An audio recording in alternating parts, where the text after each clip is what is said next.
సామెతల గ్రంథం 17:28 ఒకడు మూఢుడైనను మౌనంగా ఉండిన యెడల జ్ఞాని అని ఎంచబడును, అట్టివాడు పెదవులు మూసుకొనగా వాడు వివేకి అని ఎంచబడును. స్తోత్రం దేవ సర్వోన్నతుడా. ఈ సమయంలో ప్రతి వారికి ఈ యొక్క వాక్యం వింటూ ఉండగా వారి జీవితంలో గొప్ప మేలు ఆశీర్వాదం పొందుకొనడానికి ప్రతి హృదయం తెరబట్టుకు వినగల చెవి గ్రహించగలదు అనుగ్రహించమని నజరేయుడైన యేసు నామములో ప్రార్థించి నమ్మి పొందుకుని ఉన్నామా పరమ తండ్రి, ఆమేన్. హల్లెలూయా.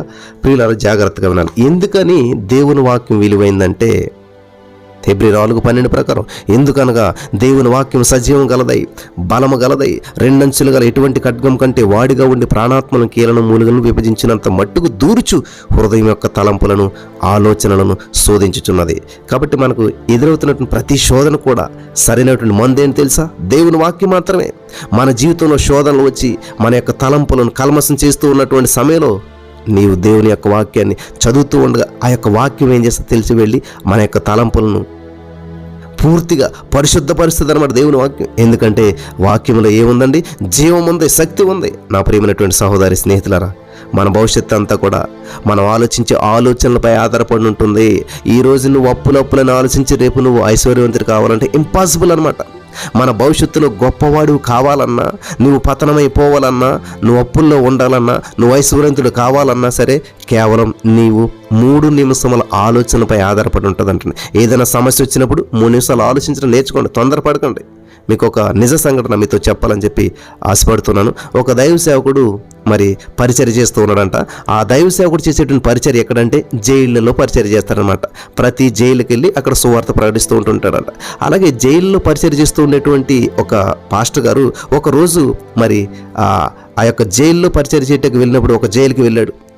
ఆ జైల్లో ఒక మంచి విశ్వాసం ఉన్నాడు. అరే, ఈ జైలు ఏంటి, మంచి విశ్వాసి, మన విశ్వాసి ఇక్కడ ఉన్నాడు అని చెప్పి ఆ దైవ సేవకుడు ఆ విశ్వాసం చూసి ఆశ్చర్యపడ్డాడంట. అరే, నువ్వు దుబాయ్ వెళ్ళిపోయావని చెప్పి నీ భార్య చెప్పింది, మరేంటి ఈ జైల్లో నువ్వు ఉన్నావేంటి, అసలు జైలుకి రావడానికి కారణం ఏంటి అని అడిగితే ఆ దైవ సేవకుడు ఆ విశ్వాసాన్ని అడిగాడంట. అప్పుడు ఆ విశ్వాసి చెప్పినటువంటి విషయం వింటే మీరు ఆశ్చర్యపోతారు. జాగ్రత్తగా వినాలి. అయ్యగారు, నేను ఒక రోజున కారులో వెళ్తూ ఉన్నానండి. అయ్యగారు, కారులో వెళ్తూ ఉన్నప్పుడు ఒక సిగ్నల్ దగ్గరకు వచ్చాను, ఆగాను, రెడ్ పడ్డదని చెప్పేసి అంతే. ఆ కారు ఆపిన వెంటనే అకస్మాత్తుగా నా ఆగి ఉన్నటువంటి కారును వెనకాల నుంచి చూస్తున్నటువంటి ఒక ఆటో డ్రైవర్ వచ్చారు. ఆటో డ్రైవర్ వచ్చి నా కారు వెనక భాగాన్ని యాక్సిడెంట్ చేశాడు, గుద్దేశాడు. అంతే, నా కారు ఏమో సొట్టపడింది. నేను వెనక వెళ్ళి చూసేసరికి నా కారు సొట్టపడింది. అది చూసినటువంటి నేను నా కారులోంచి దిగి చాలా కోపంతో ఆటో డ్రైవర్ను కొట్టాను, కోపంలో గట్టిగా కొట్టాను. ఆ దెబ్బకి ఆటో డ్రైవర్ వెళ్ళి ఆ రోడ్డు పక్కనే ఉన్నటువంటి ఆ డివైడర్ మీద పడ్డాడు. ఆ డివైడర్ మీద పడి అక్కడికక్కడే చనిపోయాడు. అది చూసినటువంటి పోలీసులు, ఆ ట్రాఫిక్ పోలీసు వాళ్ళు వెంటనే నా దగ్గరకు వచ్చారు. నన్ను ఇదిగో ఈ జైలుకి తీసుకుని వచ్చారు. అది తీర్పు జరిగిన తర్వాత నాకు ఇదిగో ఈ జైల్లో పెట్టారు.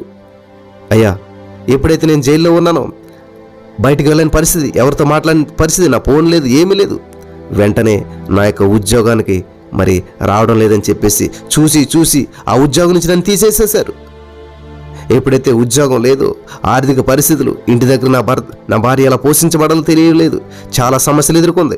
ఉద్యోగం లేకపోవటం వల్ల నా భార్య ఆర్థిక సమస్యల్లో ఉండలేక, మరి ఆర్థిక సమస్యను ఎదుర్కోలేక నా భార్య నా దగ్గరకు వచ్చి, అప్పుల వాళ్ళందరూ కూడా నన్ను అడగలేక, నా భార్యని అడిగితే ఇదంతా తట్టుకోలేక, ఈ వేధింపులు భరించలేక నా భార్య ఇదిగో జైల్లో ఉన్న నా దగ్గరకు వచ్చి ఏం చేసింది తెలుసా? విడాకులు అప్లై చేసింది, విడాకులు తీసుకుంది. విడాకులు ఇవ్వాలంటూ చెప్పు, ఇవ్వాలా లేదా అని చెప్పి మరి చాలా ఫోర్స్ చేయడం వల్ల, విడాకులు ఇవ్వటం వల్ల కుటుంబం అంతా విడిపోయింది.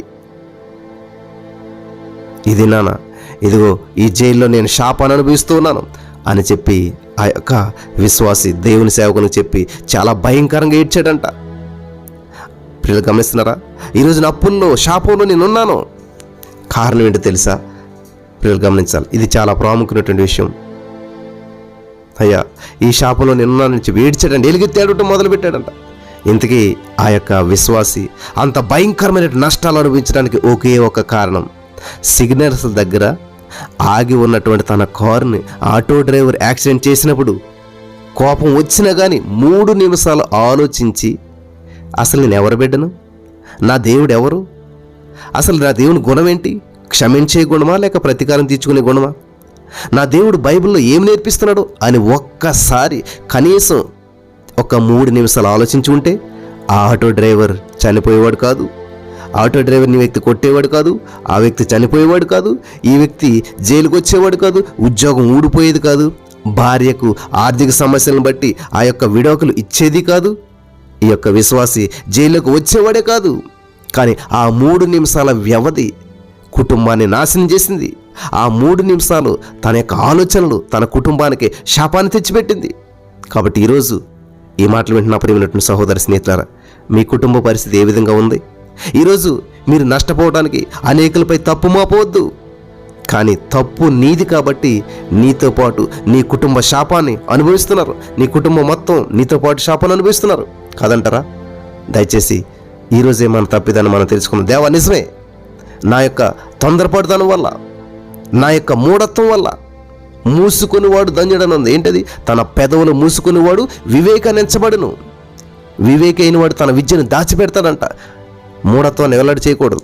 దేవా, ఇదిగో నేనే తొందరపాటు నిర్ణయాల వల్ల ఆలోచన చేయకుండా అప్పు తీసుకునే ముందు ఎప్పుడు నేను ప్రార్థించలేదు. ఇది నీ చిత్తమా కాదా, ఇది నీకు ఇష్టమా కాదా, నేను అప్పు చెయ్యాలా వద్దని చెప్పి ఇప్పుడు అడగలేదు దేవా. కానీ అప్పుల్లో మునిగిపోయిన తర్వాత నేను ఈ సమస్యను అనుభవిస్తున్నాను అని చెప్పి మన తప్పిదాన్ని మనం ఒప్పుకుందాం. ఒప్పుకున్న అతిక్రమాలు దాచిపెట్టేవాడు వర్ధిల్లడు, వాటిని ఒప్పుకొని విడిచిపెట్టినవాడు కనికరం పొందుతాడంట.